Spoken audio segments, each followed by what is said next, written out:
Ladies and gentlemen, welcome to the Bullpen.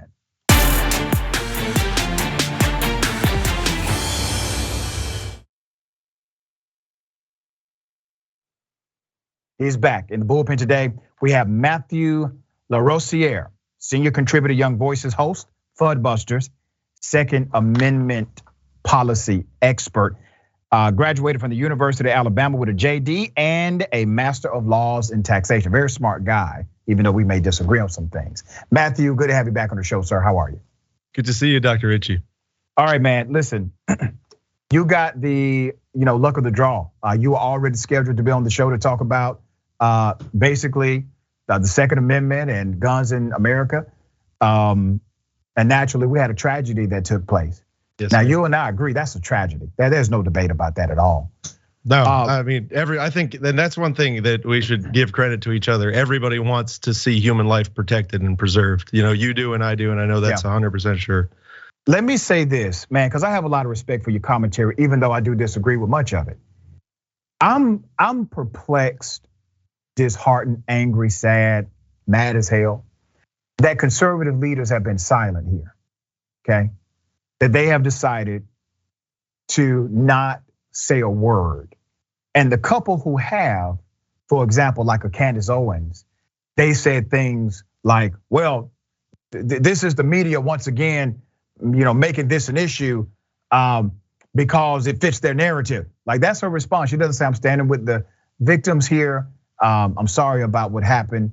And we got to stand against white supremacy and this white nationalism ideology.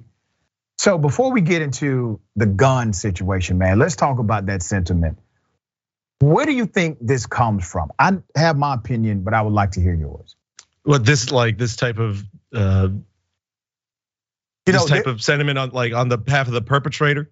No. Before we even get to that, okay. Matthew, there was a time in this country, mass shooting, it didn't matter, Democrats, Republicans, Independents, everybody sung the same song. That has now changed. We have a mass shooting of primarily black bodies from a person who absolutely did it with a racist motive. And now conservatives are silent on their social media threads about this. Some of them are even adversarial to the hurt of the community. So why do you think that's happening now? There's a lot of weird stuff going on with this one. And you see some people reporting saying 18-year-old kid, right? Yeah, right. And then I'm interested to see when those same people write about, a black person who has shot something up who's 18. They always say man, right? An 18-year-old man or adult. Yep. There's so much to unpack. I don't honestly, there's so many levels to this one. I couldn't tell you what the source of it is. I think that this particular tragedy has struck on multiple levels of the culture war that's been being fought in this country. And I think maybe a lot of people are confused and don't even know what to say. Usually the deviation would be in what should be the policy response. Mm-hmm. That's usually the deviation from the narrative. Everyone would universally say, we denounce this, we stand against this ideology, what happened was wrong, we stand with the victims, we're gonna prosecute to the fullest extent of the law. Like those were the common things. And then a day or two later, because this happened under President Obama as well, right? Everybody was in unison for about a day or two. And then it became political. Well, what's the policy response? Do we restrict guns? Do we have new gun laws? Conservatives typically say absolutely not. Those left-leaning say yes. But at least that was a policy discussion. And they agreed on the sentiment of the carnage, right? They said, we respond the same way emotionally to the carnage, or at least they said they did. Mm-hmm. So Matthew, we're in a different age, man. Well, and I might disappoint you because I value my blood pressure too much to read a lot of different reporting. I tend to just, go as close to the source I can get and not try to get any bent. So I'm not sure what they're saying, what they are or not saying. I mean, to play devil's advocate, sometimes I wonder whether a politician has any place commenting on a tragedy because there's a perception, and I think it's on both the left and the right of, if we're gonna start commenting on this, are we cheapening these people's lives? I don't know if that's, and I'm not saying that's what they're thinking. I'm just saying it's complicated, Well, I don't think it's complicated, brother. I think bottom line, those on the right depend on racist ass people to support them, and they are afraid to go against the narrative of racism in this country because they would then start losing some of their own supporters. So that's my 2 cents. I mean, that would be a bit, it would be concerning if that were the case. I don't. Yeah, that's the case, brother. Yeah. Well, like I said, I don't know what these people are thinking, and I'm not on the left or the right side. I just watch from the sidelines. All right, let's talk about guns in America. All right, I think America has a fascination with gun culture. I think it's problematic. You probably are on the other side of that argument. So I think this comes down to the constitutional right. All right, you have a constitutional right to bear arms. Here's what I tell my college students. When the Constitution says you can do it, that means it's extra legal to do. That's what that means. If the Constitution says you can't do it, that means it's extra illegal to do. Cannot do it. All right, real simple. So here's the mix up, right? Your right to bear arms has to come with some level of restriction. Do you not agree? No, not at all. Okay, so are you okay with a person bearing arms at any age? I am generally okay with any adult.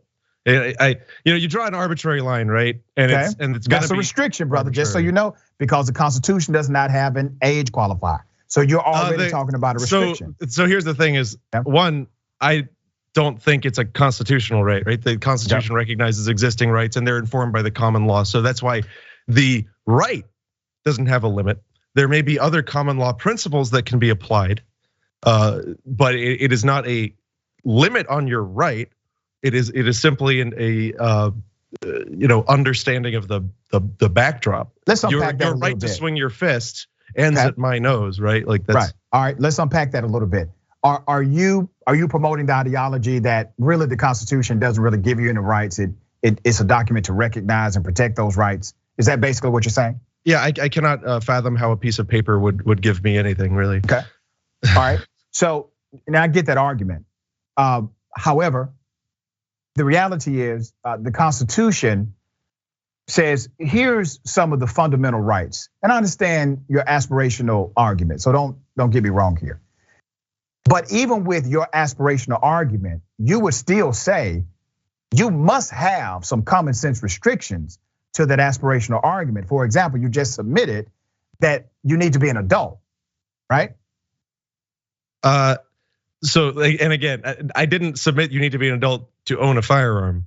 Okay. I submitted that at that time, and as we conceive of rights, people come of age, they reach the, whether it has been called the age of majority or whatever, and that has changed over time, there becomes a point where they fully form as a human being. And before that, they're more like a charge of their parents.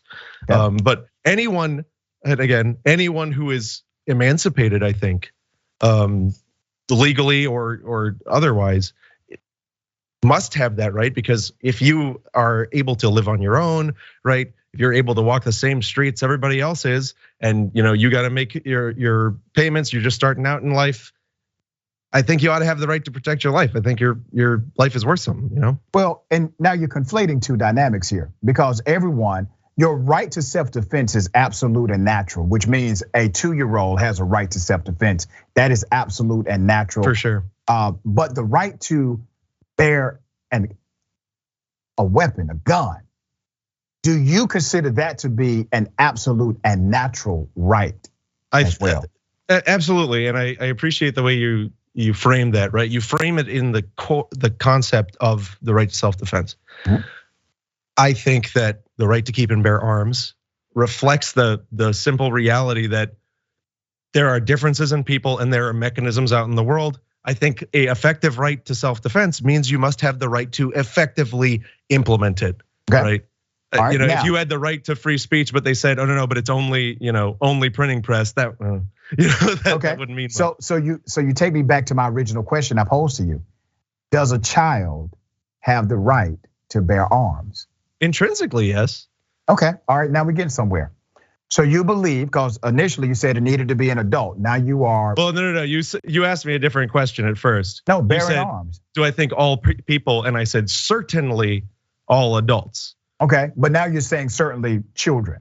I think that certainly children have some implicit right to bear and I don't know, but there's a line here, and this is like this is a fascinating philosophical question. It is. Where is it? That's and I don't actually know. All right, so let me tell you why I'm asking you this, and I'm not trying to be hyperbolic.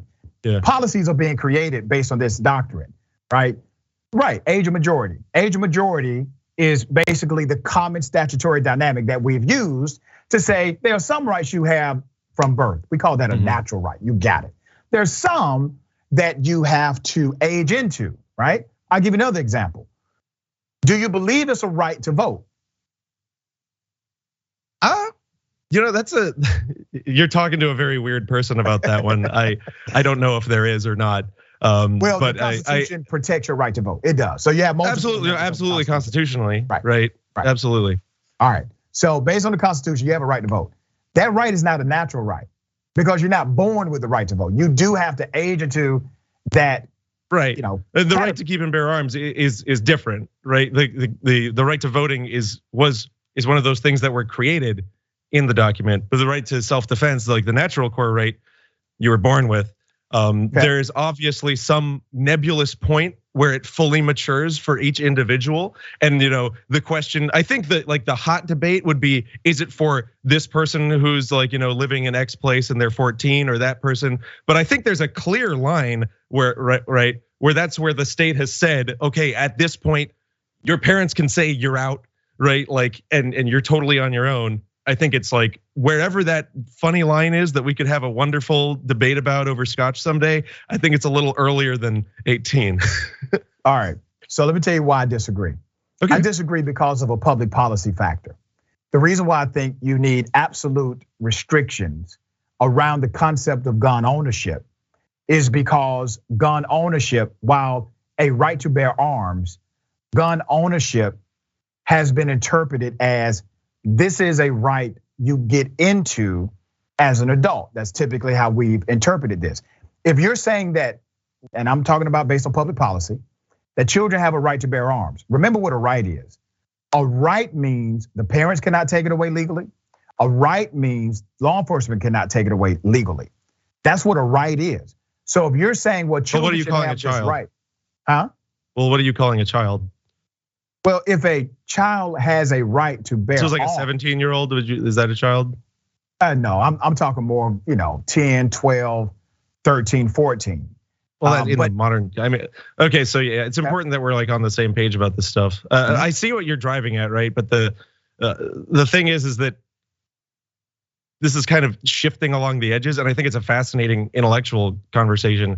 But the simple fact is, obviously, the reason you're driving at this is because this perpetrator, I don't even want to call him a gentleman, was 18. But he received guns when he was much younger. Right, exactly. Right, so that's the narrative so far. In the state that y'all think very highly of and has laws against that. So from a public policy perspective, it's not terribly relevant. I think from a public policy perspective, you have to think of what is the implications of these policies. If we say, okay, I don't trust 18-year-olds, I don't trust 19-year-olds, I don't trust 20-year-olds, as a couple states have, and they've started to lose in court about this. Sure. What you're saying is necessarily those people, if they are attacked, right, with a violent implement, they're screwed, right? Like, well, once again, the cops gonna help them? We saw here. No, once again, we're talking about a fundamental right, which is a policy issue. You're right. If you're 10 years of age, you should not, in my opinion, and based on common law, common sense, and statutory dynamics, at 10 years old, you don't have a right to a gun. Now, the law makes a caveat. The law says, listen, if your life is in danger, you go grab a gun and you kill somebody and you're 10 years old, you don't go to jail for that. That's called an absolute defense. Yeah. That's right. That's out of necessity. Oh yeah, that's right. You're a JD. All right. So you can kill out of necessity, and you can use basically any method to do so. All right, here's another dynamic, and this is a policy that has been passed in Texas, now Georgia, and some other states, and it's called constitutional carry. And they call it constitutional carry, as you know, because even though it's a misnomer, it's a statutory thing. It's a statutory derivative, and this is how they categorize it. Well, it comes from the doctrine that says because this is such a right, you should not be required to present any other document, go through a bureaucracy or process to exercise this very fundamental right. And the statute, you gotta read them, they make it illegal for police officers to require, if you're armed, walking by a cop, it's illegal for a cop to say, hey, do you have a permit for that weapon? And I'm not mad at it. I'm not mad at it. I wanna know your opinion about constitutional carry, then I'm gonna go somewhere. Okay, so they usually don't go far enough. I think it's a step in the right direction. And as I'm sure you know, where did the laws restricting concealed carry start, right?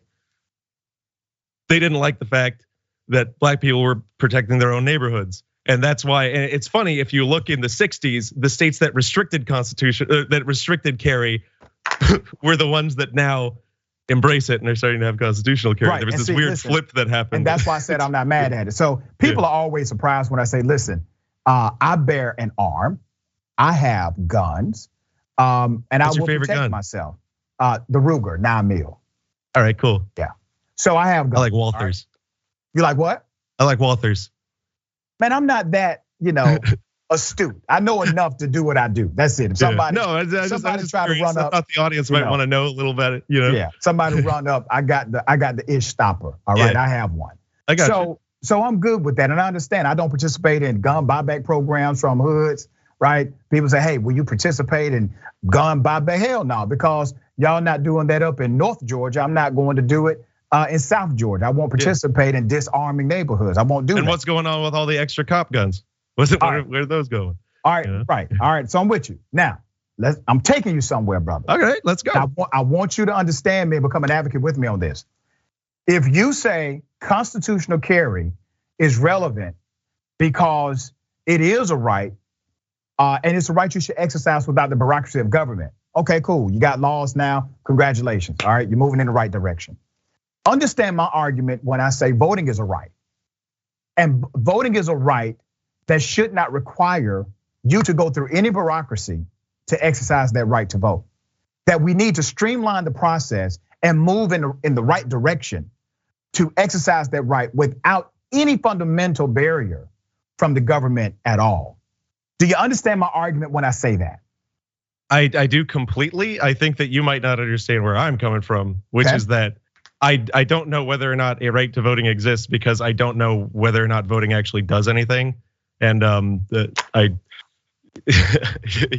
feel like it's all massively arbitrary. You're a little bit on left field with, as far as I'm concerned, but that's cool. All right, I respect you, bro. No, but I think, hey, if you're gonna do voting, then who cares? Who cares? All right, but are you with me on the? I don't care policy. If you need. I think if you live in an area and they do elections, whatever. That's what that's my opinion. Right, so cool. So you understand if we're saying bearing arms is a right, constitutionally codified, protected. You should not have these barriers to do so. Well, we should also eliminate the barriers to exercise the right to vote. That is a policy congruency. We can agree we're moving in the right direction if we start eliminating those barriers, just like we eliminate barriers for the right to bear arms. The minor distinction is that carrying a firearm can save your life, whereas voting is very likely to waste paper and time. That's a damn lie. Voting can save your life, brother. Let me share a quick story with you about how voting saved my life personally. Really? Right? Okay. Yeah. 17 and years I do of vote. age. I do vote. By the way. All right, and I'm sure you do. I got 60 seconds before the next show, real quick. 17 years of age, I caught a felony. I was a foster kid. I was a street kid. I got a felony. I was facing 22 years in prison because the Georgia legislature changed the law and made all 17-year-olds adults. I thought I was going to juvenile, I was going to real jail. The district attorney who just got voted in, won by a slim victory, was more of a progressive than those before him. He did not like the Georgia law, so he said anyone who gets arrested at 17 will get an opportunity at the First Offender Act. They will get a mentor. They will go back to high school to finish their GED. I benefited from that program. Today I'm felony free because of it, because people voted for that DA. If the old DA would have gotten back in, I would have gotten out of prison 2 years ago. Well, I thank God for that, man. I thank God for that. All right, thank you, brother. I appreciate it. Thank you, man. Always good, always good.